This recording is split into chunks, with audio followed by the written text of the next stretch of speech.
to our friends in the AFAD, Ari Topacio, and EJ Anyo. Hey guys mo ako sa daddy mo ha. And of course, our Regional Director of the National Capital Region, Police, soon-to-be Major General Divol Sinas.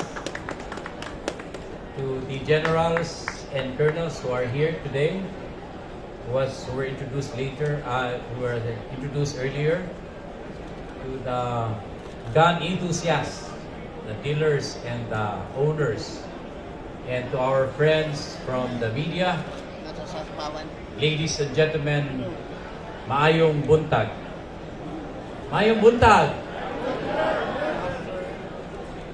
Gutom na, kaya alas 12 na. Huwag paniod to. First and foremost, I would like to extend my warmest congratulations to the officers and members of the Association of Firearms and Ammunition Dealers of the Philippines for organizing yet again the 27th AFAD Defense and Sporting Arms Show in Manila. Firearms business in the Philippines is currently flourishing, and its development is clearly illustrated by the growth in the number of shops selling guns. Guns have had played both an indirect yet also tangible role in the rise and progression of global powers and industrial development over the course of history. The history of guns rides right along with the evolution of our armies and play a key role in changing the way wars were fought. This dates back to the early days of the 10th century and all the way up to the modern times. During this time, guns have experienced intense technical advances and economic developments that have increased the practicality and also the lethality of it. Today, men and increasingly women use flaunt their guns as matrons would in their jewelry and gentlemen in their fine Rolex watches. Gun stores sprouted like mushrooms, not just in Makati City, but in other parts of Metro Manila and various parts of the country. The firearms business had a golden period, which was from 2001 to 2010. It also in this era that unregistered firearms propagated. As a measure to curb the proliferation of unregistered firearms, Republic Act 10591 came into effect in 2013, which mandates stricter rules for gun owners to renew their licenses to possess firearms every 2 years. Registration of the firearms needs to be renewed every 4 years. In that period, there is an estimated 1 million unregistered firearms. It was indicated in the early media news or publications that due to the implementation of this law, gun sales declined by as much as 80%, or at least 8,000 people who were employed in the legitimate gun-making industry, security, and peripheral businesses lost their jobs. But under the current administration, under President Rodrigo Duterte, the firearms business started to pick up again and appears to be on resurgence as more people realize the need to have their guns properly documented in the proper authority. Based on the latest statistics from the Firearms and Explosives Office of the PNP, there are 1,227,642 registered firearms on individual and 650,391 firearms under juridical organization. From the estimated 1 million unregistered firearms from the past administration, today it tremendously decreased to 31%, leaving 687,749 of expired firearms on individual owners and 141,055 on juridical organization. The decrease in the numbers of expired firearms can be attributed to the relentless efforts of the PNP other concerned government agencies and private stakeholders like APAD in advocating 100% firearm registered ownership throughout the country.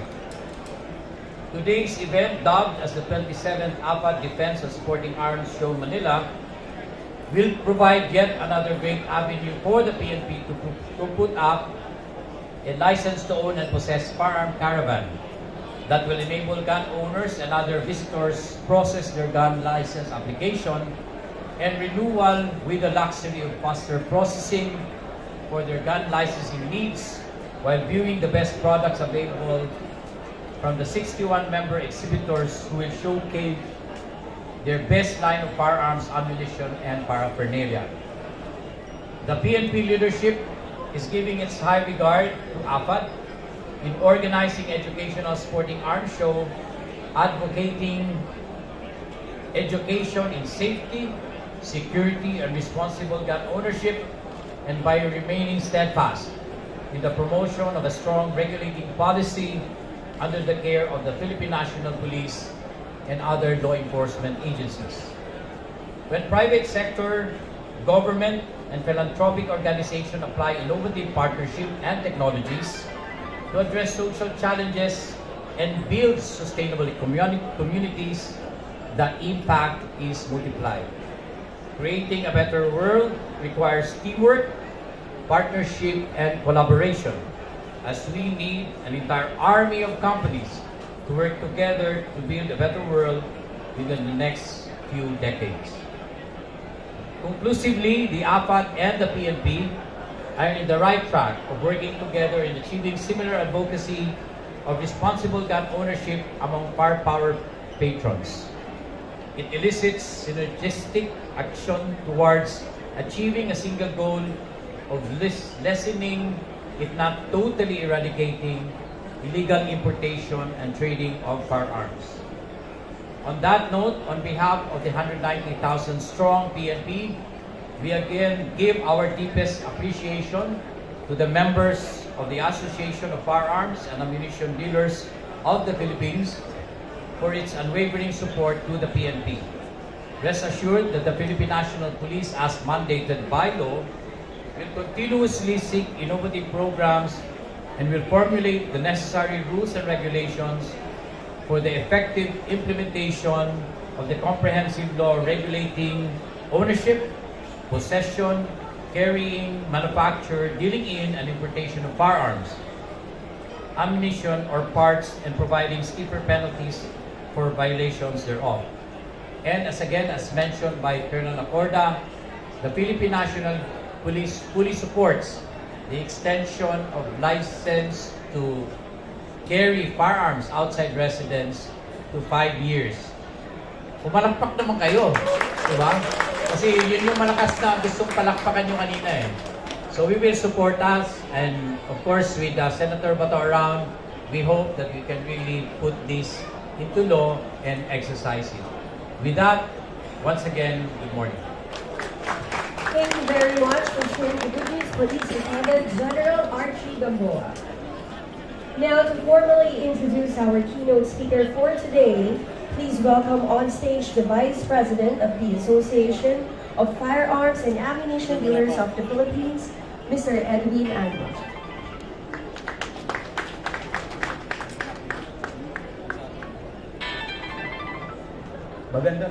Magandang tanghali, ladies and gentlemen.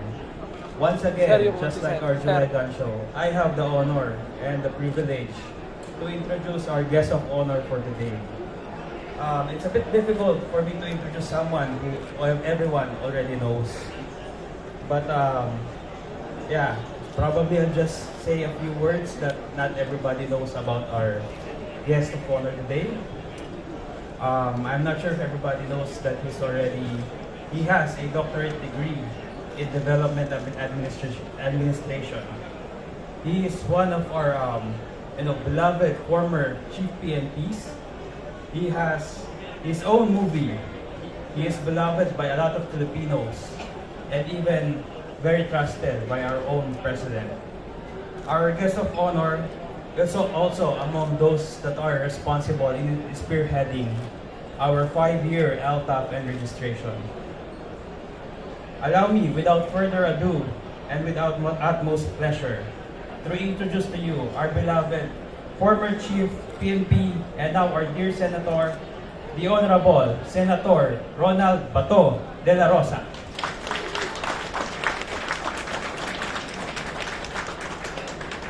Please take your seats.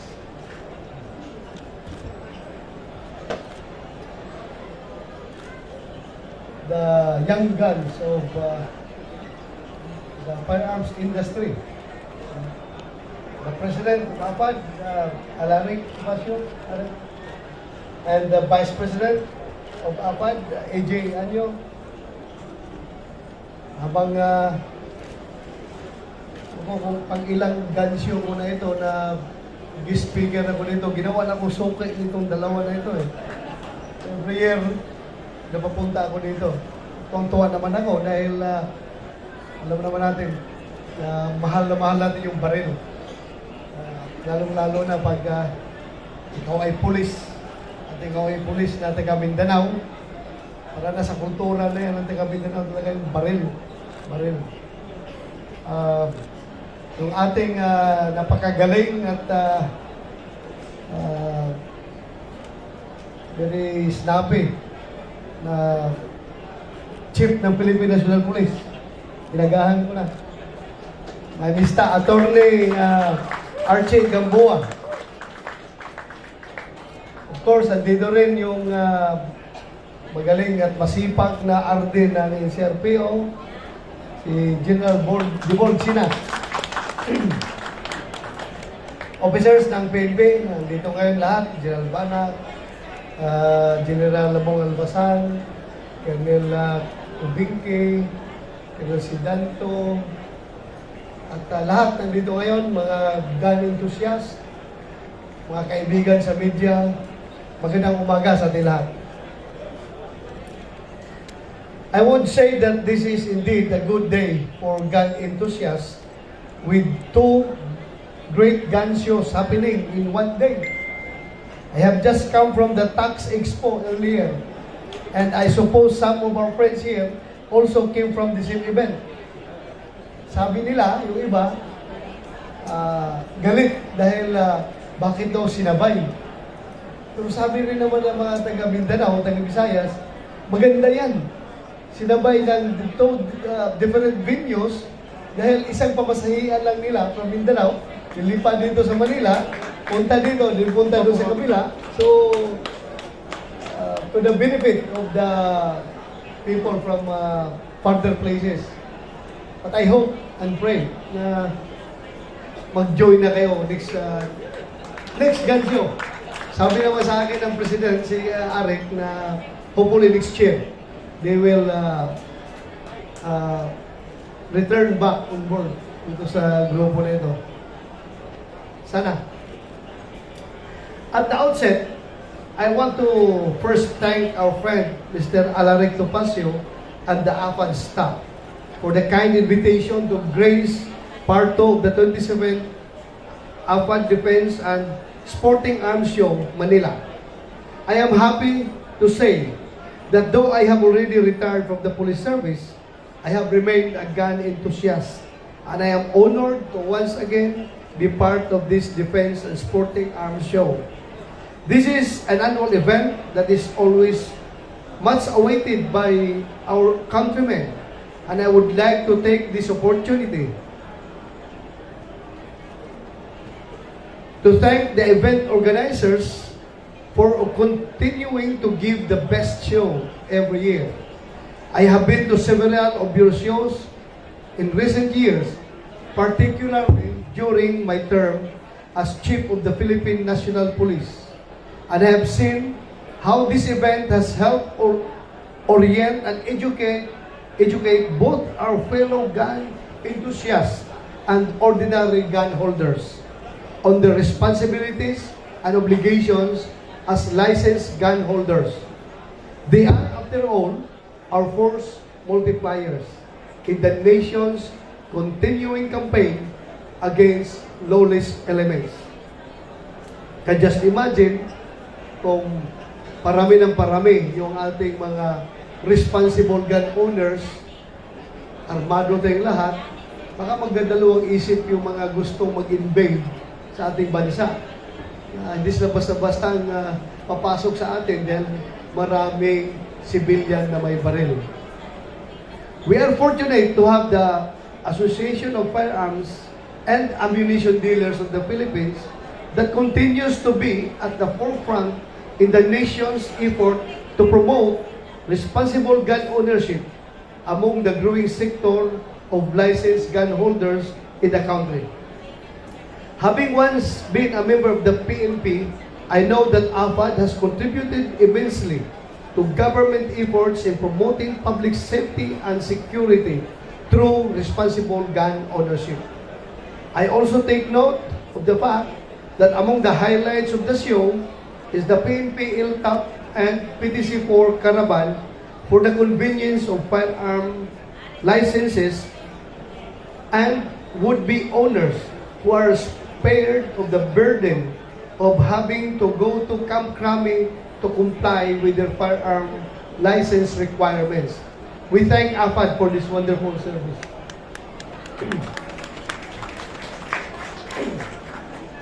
Over the years, AFAD has always been strongly supportive of the government's campaign to account for loose firearms, especially those in the hands of criminal elements. Also, it continues to steer the local firearms industry in becoming globally competitive and posting gains for the domestic economy. And AFAD has also been strongly instrumental in promoting shooting as a sport in the country. For this and for all other advocacies of the AFAD that are geared towards the promotion of peace and security in the country, we are indeed most grateful.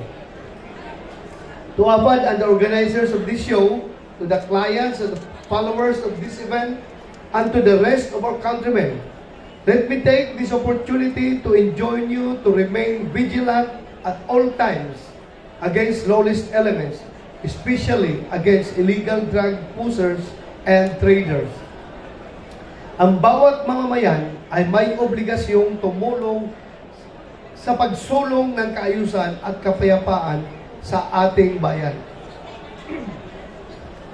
You don't have to be at the front lines of the war on crime and illegal drugs to give your share.